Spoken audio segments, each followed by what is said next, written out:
Yes, guys, how we all? How we all? The first transfer seems like it's done. Seems like it's done, and that player is Lukas Nmecha. Now, of course, when you sign a player that is not world class, social media goes crazy. I'm being facetious. No, look, there's a lot to say, and I'm going to get into that. But of course, Lukas Nmecha signed from Wolfsburg. He'd be a free agent at the end of the summer or the end of this month, whatever. He signed for Leeds United. He's our first official signing. Graham Smith brought the story. Yeah, so let's get into it. So what's important to note, and again, we'll get into this as we go on. So there's a lot of people, of course, losing their minds. Graham Smith has already said in the article he said straight away, this is not the main 9. We will bring in another 9. So instantly, those guys that were screaming at the top, saying it's not, this is not ambitious, he's not the guy. He's a profile. And it's an opportunity that Leeds took. He's not going to be the main guy. We're going to bring another striker. We're going to bring a striker that's played. We're going to bring a striker that's scored. We're going to bring a striker that works. This is a guy that is going to be a squad player. He's going to be a profile that fits what we need. That's the key part of it. Now, of course, before we talk about what he can bring to Leeds, we'll talk about the obvious. Nmecha has had an interesting time with injury the last few years. He's had a lot of different injuries. It's really affected him, really affected the player. A guy who was very highly rated with his brother Felix, who, by the way, thought it was him originally. But I just saw the picture and Nmecha.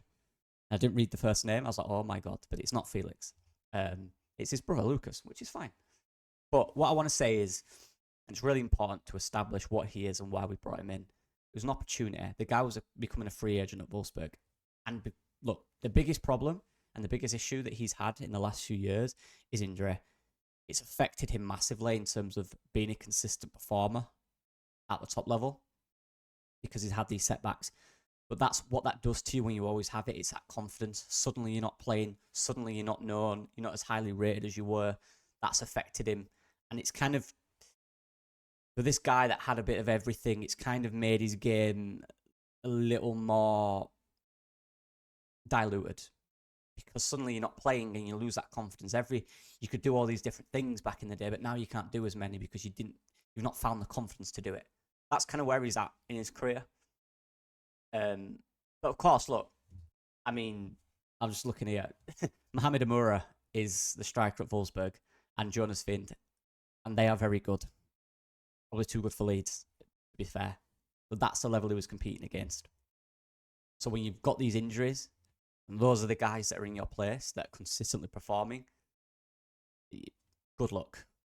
So probably a good move for him. But why did Leeds sign him? For me, again, it comes down to the word profile. It comes down to the word squad. That's very important. He brings, and I'll talk about what he brings in a minute, but he brings what we don't have. Right? And if he's fit, those things that he brings, the core things, they're not things he'll need to develop. They'll translate perfectly to the Premier League, right? There's some things that he needs to grow and develop. His confidence, he's obviously his goal output. What's he been brought in to do? What's his role? He's been brought in as a squad player who systematically fits what we need in the Premier League, right? That's what he's been brought in. As Graham Smith said, as already said, Graham Smith said he will not be the main 9. They will do further business in this role. It's an opportunity as a free agent to bring in a player who, let's be fair, the scouts have probably gone through their list. They've done all the research that is probably high up in terms of what they need. But of course, they're not going to sign that player as the number 1 because they're looking at the obvious, the injuries, the amount he's played, the goals he scored.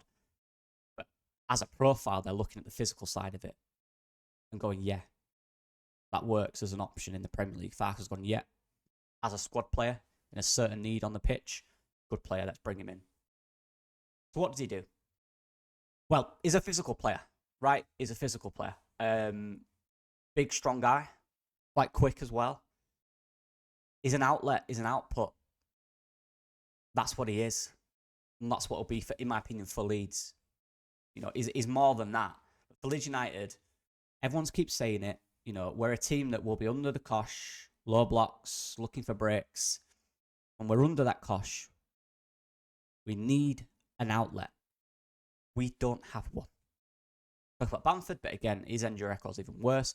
Has he got the physical demands to, based on all the injuries he's had and all the consistency, to play in the Prem? I think that's the concern of the club, and they're looking to replace that, or maybe even Mateo, with someone who has shown consistently that they are a physical presence, and he is a physical presence. He will hold the ball up. He will come short and be an option. He will win a foul. He will draw a foul. He will occupy defenders. We need to occupy defenders. There'll be so many times where we're so caught up, we can't get out. Do you hear that? That we will need an outlet in these games, and he can be an outlet, 100%. But also, he's not bad in 1v1 in terms of dribbling, in terms of driving with the ball. He's pretty good. He can beat a man. He's not lost that. He's not lost that side of it. He may have lost the creativity or the kind of decision making in and around the box. I mean, he'll have to find that obviously with playing. He's not lost the kind of core elements of what he was. That physical player, quick player, can take guys on. He'll run the channels. He'll find the spaces where we need an outlet, and he'll be in there, and he'll run for it. He'll work hard. He'll initiate the press. He's got that. He's very strong. He's very big. That side of it will translate perfectly to the Premier League. And as I've said a million times, and I need to keep saying it because I know what the comments will be saying, this is not the main striker. This is a squad option. We're building a squad. We're not building 15 world-class players. It's not FIFA. It's not a video game. We're building a squad. We need players that are willing to come in and be a squad player. That will have been established. He will have been told what his role will be. And he'll have gone, all right, fair. That's what you're coming in as. You're not number one. You might even be the number two. When we need you in this situation, these are your attributes. That's what we think you can do for Leeds. That's what you'll do. Okay. Right? I'm fairly sure, I think he might be a homegrown player. Obviously he is. He came up through Man City. But I'm fairly sure he will count as a homegrown player. Which again leaves the door open for players that out of the UK. So from that point, it makes sense. Look, no, he's not world class. He's not a world beater. He's not going to massively be, a vital impact. Massively vital. I don't know. He's not going to be a vital impact this season for the most part. He isn't. But he's not going to be. We've been told that in the article. But it's a good option. Like I said, he'll find the spaces. He'll occupy centre backs. He'll be a good outlet for us. And if he does find a bit of confidence and a bit of form, and he's in the Premier League now, an opportunity for him, maybe he'll find some of his older form before pre-injuries. Who knows? They're so quick to write footballs off. It's insane. These guys got to where they are is 0.001% of all human. It's insane how hard it is. He's a good squad option. That's what he's brought in for, and that's what he is. I like it for that. Yeah, it's not this.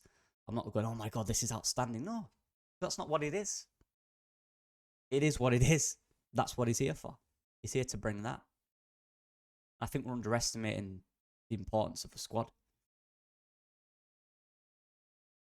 So yeah, that's my thoughts on it. It's sort of weird as just a quick to write people off. It's ridiculous. It's not a video game. We're not just going to sign 15 goals players that can just score loads of goals. That's not how it works. We need a squad. We need profiles that suit the league. Profiles of players that we don't have. We need that. And we don't have this profile. He's fairly experienced, even though he is injured. As a free agent, it makes total sense. With the caveat that we are going to bring in another 9. That's been said, as I've already said 30 times. So I'm good with this. I like it. It's fine. Nice. We've been sensible with this one. And we don't know what's going to happen with our strikers. We don't know who's going to go. Do we? Let's be honest. We have no idea. Bamford, Joseph, Perot. Pro probably stays, but the other two we don't know. Bringing him in, I'm all right with it. I'm happy with it. Let's bring in another a 9 in the window, top 9, our starter, our main man, and as a backup, don't mind it at all. And let's be honest, talk about injuries. Look, Jayden Bogle had an iffy injuries last few years. I mean, he's been absolutely fine last year. Look how many minutes he played. You know, Manor Solomon, injury prone, nearly fingered his career and stopped playing. Played almost every game, apart from a small part out. But yeah, he'll impact the squad. Won't be a huge impact. It might be an important one. But yeah, let me know what you guys think. I'll see you guys in a bit. Bye-bye.